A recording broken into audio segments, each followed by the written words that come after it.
And here's my Martin natural gas heater. There's really no other identifying marks other than the chrome name brand down there at the bottom. I've looked around for some other type of identifying marks, and there's really just not any. It's a pretty large heater. I'm going to turn on the light here. Has a fan on the back side, blows the hot air out.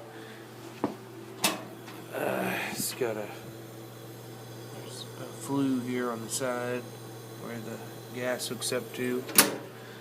From everything I can tell, based upon the size of the heater, that it's probably around 50 to 100,000 BTU, but the service line I have it hooked up to, and the gas line is only doing about 50,000, which is more than enough for my garage. But heater's in absolutely perfect condition for its age, and definitely cranks out some heat.